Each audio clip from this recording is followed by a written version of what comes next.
ಎಲ್ರಿಗೂ ನಮಸ್ಕಾರ. ನಾನು ಅಡ್ವೊಕೇಟ್ ಸಂಧ್ಯಾ ಗೌಡ.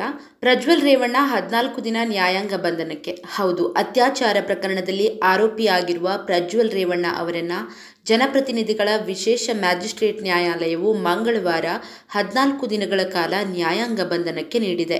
ಎರಡನೇ ಅತ್ಯಾಚಾರ ಪ್ರಕರಣದಲ್ಲಿ ಪ್ರಜ್ವಲ್ ರೇವಣ್ಣ ಅವರನ್ನು ಜನಪ್ರತಿನಿಧಿಗಳ ವಿಶೇಷ ಮ್ಯಾಜಿಸ್ಟ್ರೇಟ್ ಕೆಎನ್ ಶಿವಕುಮಾರ್ ಅವರು ಜೂನ್ 13ರಿಂದ 18ರವರೆಗೆ ಎಸ್ಐಟಿ ಕಸ್ಟಡಿಗೆ ನೀಡಿದ್ದರು. ನಿನ್ನೆ ಎಸ್ಐಟಿ ಕಸ್ಟಡಿ ಅವಧಿ ಮುಗಿದ ಹಿನ್ನೆಲೆಯಲ್ಲಿ ಪ್ರಜ್ವಲ್ ಅವರನ್ನು ಮ್ಯಾಜಿಸ್ಟ್ರೇಟ್ ನ್ಯಾಯಾಲಯದ ಮುಂದೆ ಹಾಜರುಪಡಿಸಲಾಗಿತ್ತು. ಪ್ರಜ್ವಲ್ ವಿರುದ್ಧ 3 ಪ್ರತ್ಯೇಕ ಅತ್ಯಾಚಾರ ಪ್ರಕರಣಗಳು ದಾಖಲಾಗಿದ್ದು, ಅವರನ್ನು ಮೊದಲನೇ ಪ್ರಕರಣದಲ್ಲಿ ಬಂಧಿಸಲಾಗಿದೆ. ಎರಡನೇ ಪ್ರಕರಣದಲ್ಲಿ ಅವರನ್ನು ಬಾಡಿ ವಾರೆಂಟ್ ಮೇಲೆ ಎಸ್ಐಟಿಯು ವಶಕ್ಕೆ ಪಡೆದುಕೊಂಡಿತ್ತು. ಕಾನೂನಾತ್ಮಕ ಪ್ರಶ್ನೆಗಳಿರುವ ಹಿನ್ನೆಲೆಯಲ್ಲಿ ಅವರನ್ನು 3ನೇ ಅತ್ಯಾಚಾರ ಪ್ರಕರಣದಲ್ಲಿ ಎಸ್ಐಟಿಯು ನಿನ್ನೆ ವಶಕ್ಕೆ ಪಡೆದುಕೊಂಡಿಲ್ಲ.